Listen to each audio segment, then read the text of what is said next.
Salut, c'est Romaric. Dans cette vidéo, je vais en fait compléter un petit peu ce que j'ai dit dans ma précédente vidéo sur la flemme radicale. Mon idée, ça serait de faire une grande association d'idées qui m'est apparue ce matin. Cette association d'idées, ça serait de composer la flemme et la sortie du malaise. Dans mon système théorique, pour expliquer le malaise, la sensation un peu de spleen déprime, il y a une stagnation d'énergie. Et cette énergie, cette stagnation, elle peut s'effectuer à plusieurs niveaux. Si on suppose que on peut décliner l'énergie à plusieurs niveaux. En tout cas, dans son expression. Peut-être qu'il n'y a qu'une seule source d'énergie, mais il y a plusieurs médiums d'expression. Et c'est peut-être plutôt ces médiums d'expression d'énergie qu'il faut utiliser à la hauteur de l'intrant qu'ils reçoivent. C'est-à-dire que si je mange beaucoup, je vais recevoir beaucoup d'énergie matérielle, physique, Jing, qu'il va falloir que j'utilise soit en faisant des efforts physiques, soit en la transformant en chi. Voilà. Et puis, intellectuellement, si tu consommes beaucoup d'informations, beaucoup de connaissances, de savoir, juste de données, il va falloir que tu les traites, que tu aies un temps, une période de repos pour les traiter, et ensuite pour en faire sortir quelque chose.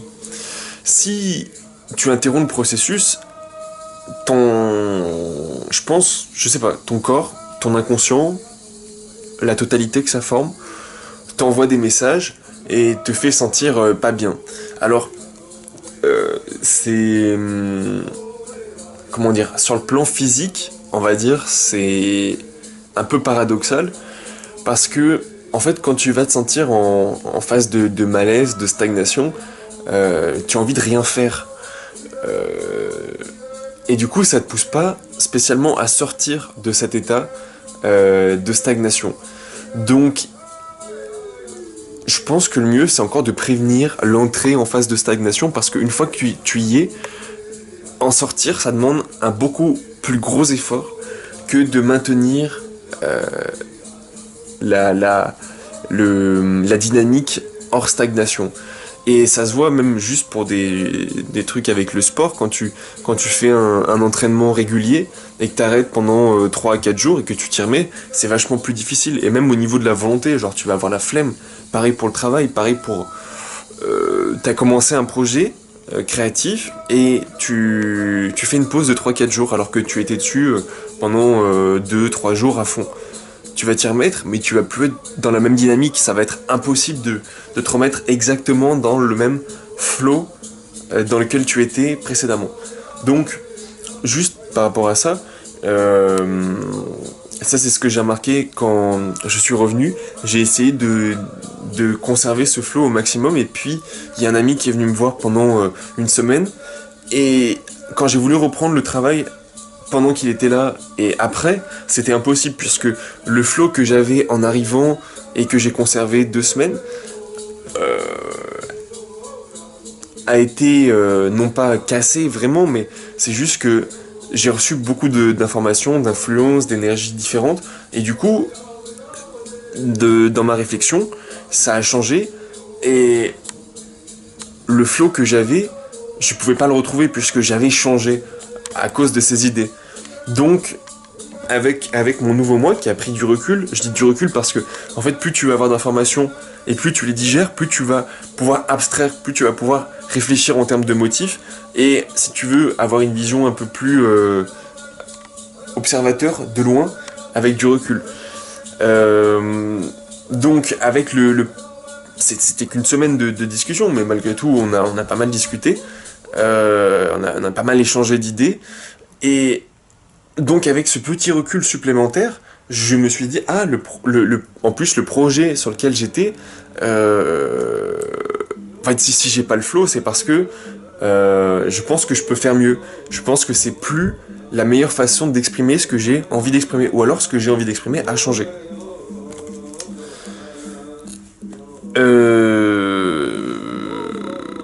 Pourquoi j'en suis arrivé là? Ah, et par rapport au fait qu'il a cassé le flow.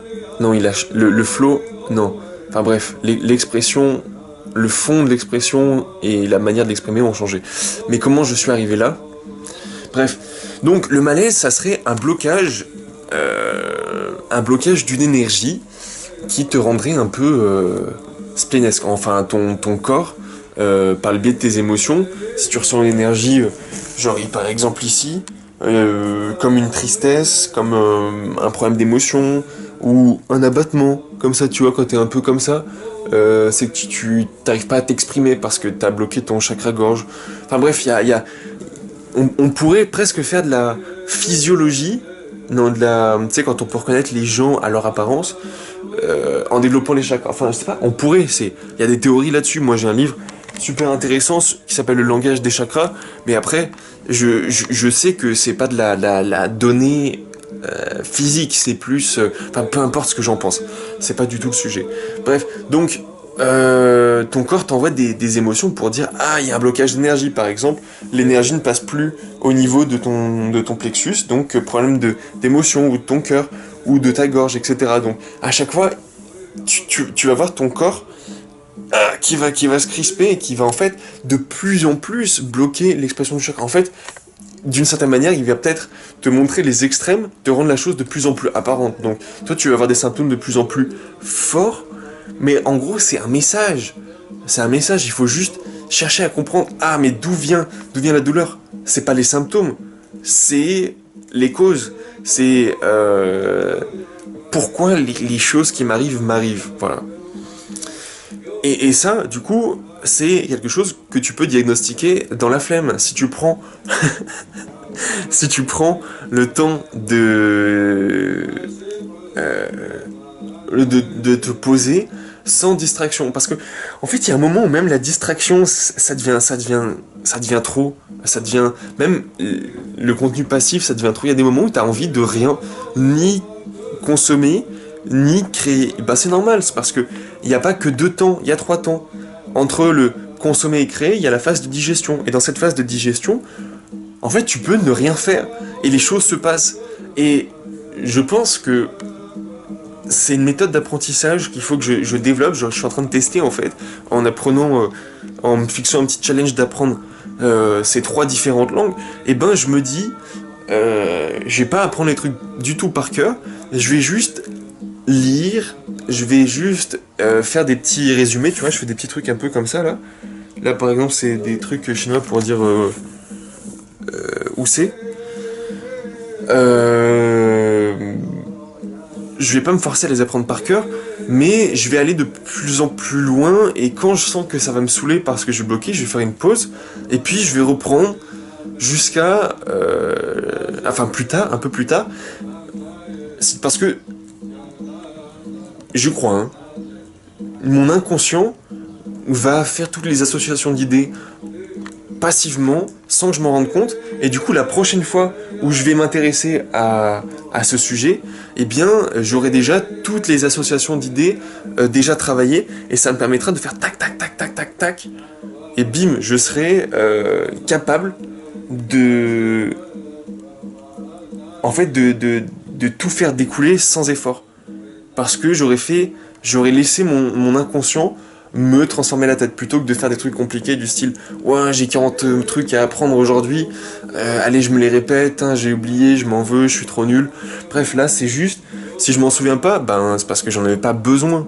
Si j'en ai souvent besoin, s'il y a un caractère, s'il y a un mot, s'il y a un élément de grammaire qui revient souvent, à force de regarder sa définition, à force de regarder son explication, le mécanisme qu'il y a derrière, eh bien, je vais finir par m'en souvenir. Donc ça sert à rien de me forcer à apprendre des trucs, alors que je vais les apprendre par répétition, pas par répétition forcée, mais par répétition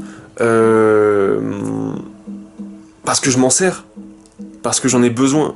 Voilà. Bon. ça revient à la finalité de ce que je veux te dire, qui est fais des trucs pour, enfin, contre la stagnation physique et psychique, même sans prétexte. Et c'est ce que je te disais dans ma vidéo d'avant, peu importe ce que tu apprends, peu importe ce que tu fais, bien entendu, tant que ça nuit pas aux autres, et j'irais même au-delà, en fait, il y a ce principe que j'arrive pas à exprimer mieux, qui serait de dire, il faut être au moins neutre. Il y a ce principe d'au moins neutralité. Ça veut dire que sur ton environnement en général, les gens, la nature, machin, tu es au moins neutre, tu n'as pas d'influence négative. Tu es au moins neutre. C'est-à-dire que tu peux très bien faire comme si les choses, tu les observais, il se passe rien. Genre par exemple, il y a quelqu'un qui se fait, je sais pas, genre il y a un règlement de compte en face de toi, ben t'es là, tu regardes, et limite tu pars en marchant ou t'appelles la police, mais rien ne se passe, pas d'émotion, rien du tout, tu vois. Au moins neutralité, tu fais pas, genre tu sors pas ton arme, tu fais pas des trucs de fou. Au moins neutralité, ça veut dire que tu peux regarder les choses sans intervenir dessus. Ça, c'est la neutralité pure. Après, tu peux être positif. Tu pourrais dire non, attends, vas-y, on discute. Ou t'essayes de résoudre la situation sans te mettre en danger. Enfin, j'en sais rien, je sais pas si c'est possible. Peu importe. L'idée, c'est de te dire que tu peux aussi faire plus que la neutralité. Genre, tu peux être améliorateur. Mais si au moins t'es neutre, je pense que tu peux vivre sereinement. Tant pis si t'aides pas. Tant pis si... Voilà, Qu'est-ce qui serait passé si t'avais pas été là? Bon, c'est plus compliqué que ça, j'avoue. Si t'avais pas été là, peut-être que les... Bon, peu importe. Pourquoi faire des trucs, donc, pour juste pas être dans la stagnation, pour que son énergie fonctionne, que ton énergie fonctionne, que mon énergie fonctionne, il faut faire des choses. Même si cette chose, c'est faire le vide dans sa tête. Mais si t'es là à regarder des idées noires, tu vas donner de plus en plus de réalité au spleen, et pour en sortir à la fin, ça va être très compliqué. Donc le mieux, ça serait de même donc faire des trucs, mais même se fixer des routines de croissance, parce que la finalité, c'est toujours ça, c'est être dans un processus de croissance, de développement, d'apprentissage, de création, etc. Pour être... En fait, c'est l'énergie qui circule. Si tu opposes pas de résistance, elle ne t'use pas, tu vois. Elle ne te fatigue pas. Si tu fais genre beaucoup trop de sport en soulevant des poids très lourds, en courant beaucoup, ton corps va s'user.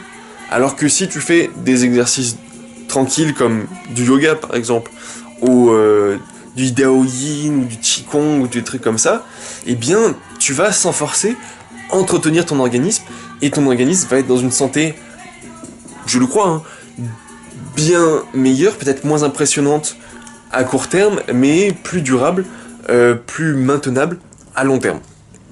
Voilà.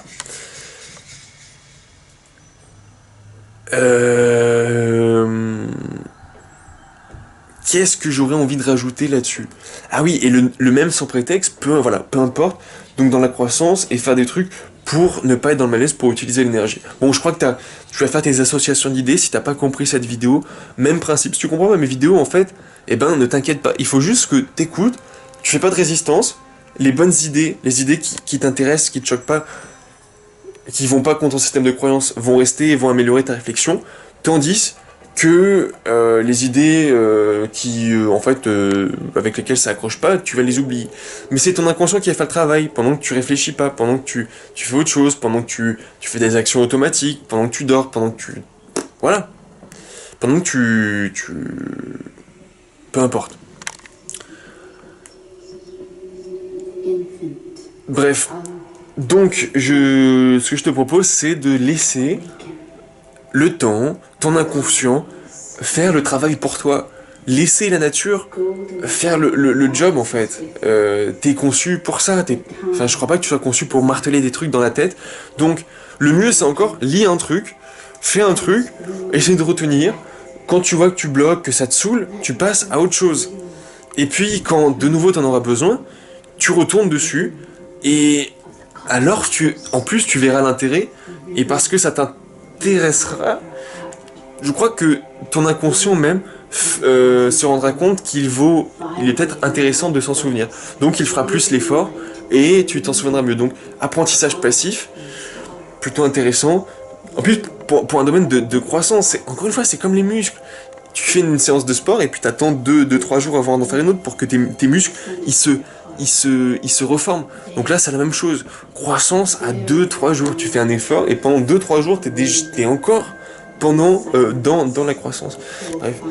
Donc attention aux courbatures par contre. Si tu en as pas refait depuis longtemps, du sport ou de l'apprentissage. Donc voilà, curiosité pour rester dans la dynamique et sans finalité, c'est de dire pas finalement voilà, peut-être pas de prétexte, pas besoin de prétexte, juste besoin de faire des choses. Salut.